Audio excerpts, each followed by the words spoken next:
Hey guys, I hope you're having a good weekend. I haven't done a video for a while, so I thought I would do another one for you today. And I'm gonna continue the theme with the anxiety because that seems to be what most people want some more videos about. So let's get into it. So I want to dig a bit deeper into what anxiety is. Obviously, it's a response that happens in the body, and we know how that feels, but what is it a response to? Now, I suppose the short answer to that is it's a response to fear. You know, the fear of spiders, for example. So we would say that's a particular kind of anxiety. That's a phobia. Or it could be a fear of security, like a loss of security in some way. Or it could be a fear of failure, another very common kind of fear. But that doesn't really go deep enough in the sense that, yes, fear is quite generalized.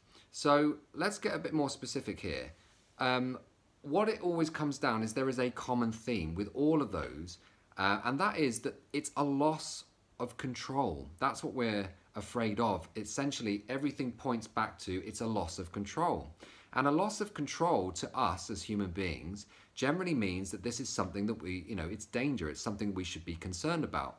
And that's when we get stuck in this kind of loop. What happens is our thoughts will speed up. And when our thoughts speed up, our feelings then become animated as well. And because our feelings are getting worse, we then speed up further and we get stuck in this kind of loop, and around we go. And if it's unchecked, that's when we have a full-on like anxiety thing, and then we can't relax and it stresses us out, and that can go on for sometimes days. So what I want to do today is I want to kind of I suppose I could give you a metaphor just to prove my point. So everything does come down to a loss of control. This is a really simple example of what that can mean. So if you were to tap your forehead, for example, and you were doing that yourself, it probably wouldn't bother you that much. You could probably watch a TV program. It'd be a weird thing to do, but you could probably do that for as long as you wanted. However, if somebody else came over and started tapping your forehead like that, it would be a very different experience, right? Because you wouldn't know how long that was going to go on for. It would be uncomfortable because it would be out of your control. And we really make anything in our lives where there is the prospect of being out of control causes that fear, and then the response happens within our bodies. Now, what I want to do is tell you a bit more about the neuroscience aspect of that so that you can understand it, and it will give you kind of some options and a way out, if you like. So yes, we're taking in stimulus, if you like, from the outside world through our five senses, but there are two routes into the brain. So we have a high road, which is going through our kind of thinking brain, if you like, at the top, and we have a low road that kind of goes through, and it goes through to our limbic brain, or our emotional brain. And our emotional brain is where we kind of house that fight, flight, freeze survival mechanism, if you like. And the center of that is the amygdala, and the brain is symmetrical, so you've got one on each side, behind each eye, and it's that kind of alarm system that's looking out for dangers in front of you. Now, the low road is lightning fast. The moment that it sort of picks up any kind of danger or there's any kind of fear there, it's very sensitive, it's activated, and it's getting the body prepared to deal with whatever that danger may be. But then there's the high road, so the information will still go in, it will go on the high road as well. Now, it's a much slower route. But the idea of it is it's going to the thinking brain, whether that be the prefrontal cortex and the neocortex all over in here. It is that part of our brain that thinks and reasons and comes up with logical rationales. Now, the reason I'm telling you this is because not every stressful moment or potential fear experience that you have goes into a full-blown anxiety attack or stress situation, a fight, flight, freeze response. And the reason for that is because you have time. You have a window of time where this part of your brain can have a really good analytical moment where it kind of reasons out whether or not this does demand that you get ready to fight, flight, or freeze. So by understanding that and catching your, I suppose, patterns that you do early on, you have an opportunity to stop that anxiety from occurring, which is really important when you're someone that has a problem with anxiety that keeps recurring and you want to start taking control of your life. So what I'm going to do is give you some tips to try and help you to get better at this idea of not allowing yourself to get stuck in that loop where it becomes out of control. So I suppose the first thing is I want you to get that we all have coping mechanisms. We all have our ways. So when we feel like we're about to lose control in some way, we have strategies and patterns and coping methods that we use. These are usually inbuilt when we're quite a young age, and the trouble is they work, they're really good, but actually when we get older they start to take control of us instead of us using them as a coping mechanism to retake control of what's going on out here.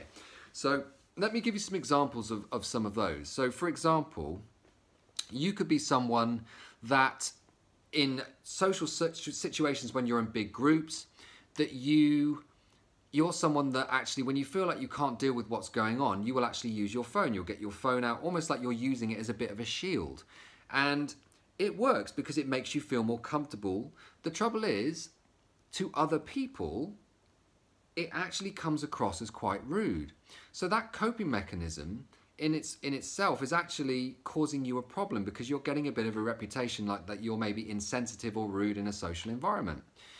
So another one might be that you're someone that goes very quiet when you're anxious. So like you never put your hand up, or you never interject in the conversations, you never start the conversation or lead the conversations. Now again, it works. You kind of feel better by kind of wanting to be someone that sort of shrinks into the background and not be noticed. But again, that could be really holding you back from being happy or being the kind of person that you want to be. Another one might be that you're someone that is super organized. Like in your bag, you have every single different plaster or painkiller or, a drug for this or that to cope with any kind of eventuality. But what happens if you forget your bag? Your anxiety is going to go up double or 10 times as much because suddenly that coping mechanism isn't there. So it's got you rather than you having it. And all of these coping strategies, I mean, some people try and control other people. So, they feel like when they're in a relationship, the only way that they can feel safe or not anxious is by micromanaging their partner. Now, you might be lucky, well, not lucky, but if it's a kind of power struggle, if the other person is quite passive in that way and they let you get away with a lot of stuff, they might do that for a long time and it could work on some level, but there will be an underlying level of resentment there, or you will start to snap. And what you're essentially doing in that is you're pushing them away. And it can end a relationship in that way. What I want you to get is that these coping mechanisms that you use are a bit like a life jacket, but that life jacket is holding you under the water. So what's the answer? The answer is that you need to start, well, not need to, but I suggest that you might want to start weaning yourself off these strategies that you came up with when you're young. And I'm not saying you have to give them up, but what I'm saying is if you never let go of these, you are never going to feel like you're in control because you need this crutch, if you like, to keep you moving. So while you're in your comfort zone, you can start to maybe look at your phone less and start to wean yourself off it. Or you maybe start to not put every single thing that you need in your bag, or maybe when you really know the answer to something, start putting your hand up even though it feels comfortable. You have to get comfortable feeling uncomfortable so that you're actually able. So if you start testing yourself when you're not being forced to test yourself, then actually when a time comes where you actually have no choice, you're going to start to build your confidence and cope better with things. Because it's inevitable that you are actually going to be tested. And it would be better to start doing that on your own terms, because the only thing that's guaranteed in this life is, the only thing that's constant is change. You are going to be caught out. Things are going to come out of the blue. I was doing a public speaking event a couple of weeks, last weekend I think it was, and I thought I was going to be in a small room dealing with small groups of people, and when I got there they were like, oh, actually a change of plan, you're now going to be speaking to the whole room, we're going to do everything in the main hall and it's going to be a lot bigger. Now, back in the day, that would have been terrifying to me. I would have been like, oh my God, they've changed the goalposts, I don't think I can handle this. But I was just like, yeah, okay, fine. It doesn't change anything, I'm going to crack on with it. And the only reason I could deal with that is because I've been testing myself and actually getting more confident by testing myself when I wasn't being forced to. Okay, so I hope that's helpful. So other things that you can do to, I guess, stop yourself from getting stuck in that loop is to really change what this idea of your feelings mean. So a lot of people, the reason that they get freaked out and they feel the need to access these coping strategies that they have is, as I said, it's a fear of a loss of control, and that brings that kind of fearful, anxious feeling that you get. However, you need to change your relationship with that feeling of anxiety. And the reason I say that is because your feelings aren't telling you necessarily about what's going on out here. What the feelings are telling you is what you're thinking now. That's all they know about. They don't know what's going on out here. Now that's really important because it means that these feelings suddenly are not a bad thing that's happening to you, and you're getting really angry with, why do I always feel like this and all the rest of it. What they're saying is they're trying to help you. Think of it like this. Your feelings are a bit like a rumble strip on the side of a motorway. What does a rumble strip do? So when you start to fall asleep at the wheel and you start veering off to the side of the road, you hear that gadunk, gadunk, gadunk, and that noise kind of brings you back to the moment a little bit and reminds you, oh, I've gone off track. I need to kind of wake up and I need to be more concentrating. And your feelings are trying to do that. What your feelings are saying when they're you're starting to feel that little touch of anxiety or fear in your belly or wherever you feel it for you, is they're saying that your feelings have started to speed up and they're not in a healthy speed and it's not good for you. So what your feelings are saying is slow down, come back to the moment. That's all they're doing. They're not this annoying thing that's happening to you and causing you a problem. They're saying you need to be present right now because you're getting out of control. It's like a monitoring system. It's a safety mechanism, if you like, within yourself. And the other thing to think about is this. You cannot solve the problem from the same level of mind and consciousness and feeling as caused the problem. In other words, what I'm saying is, you think that you need to take back control by getting really analytical if that's your coping mechanism. But when you're being really overthinking and analytical, when you're in an anxious state, you're no good to anybody because your IQ is going to dip by at least 10%. Your decision making is going to be compromised. In other words, you can't see things clearly. So actually, trying to solve the problem and think about answers when you're in that kind of state isn't going to help. It's going to make the situation 10 times worse. So use the rumble strip thing to bring you back and actually calm down. So, yeah, I think I've covered most about everything now, really. So I'm hoping that's been helpful in some way. Maybe think about it like this. We're the only animal, really, that does this thing where there's something that we want to do or there's something that's coming up that we have to do. And then we spend all this time worrying and analysing and catastrophizing about what's going to happen.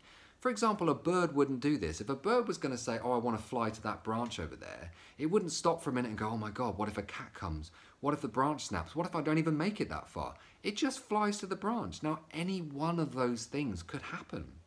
But the bird will just adapt in the moment because it can, it's experienced, it's capable. And you need to start thinking about yourself in that way. You are not a child. You have got through everything that happens. You know, you're still alive. These things aren't such a big deal, and it's actually the overthinking that's causing the problem. It's not what's coming up. And if you hadn't got time to worry about it, if something happened in the moment and then you just had to deal with it, you wouldn't have time to be anxious and like kind of freak yourself out. You just have to get on with it. So I think just getting present to the fact that, you know, wrestling with these thoughts. For example, if you had a bull on a short leash because you were trying to control it, just like you're trying to control your thoughts, you will get pulled all over the place. But if you let the bull off into a paddock, it might run around for a bit and get all kind of worked up, but eventually it will just calm down and it will go to sleep and you're back in control. And your thoughts are very much like this. The more that you try and retake control, the more you're getting yourself worked up. The truth is, all you really need to do is just come back to the moment, which I keep saying, I'm going to keep saying it. The moment, you can always handle the moment. The problem is up there and it's made up. When you're out here and you calm down, you can then have another look at the problem and you can sort it out. But this idea that you've got to kind of retake control in some way, in that way, it's not a healthy way of doing it. So I hope that's been helpful. There's lots of metaphors in there for you to think about. One thing I will finish on though is you've got to stop using the word why.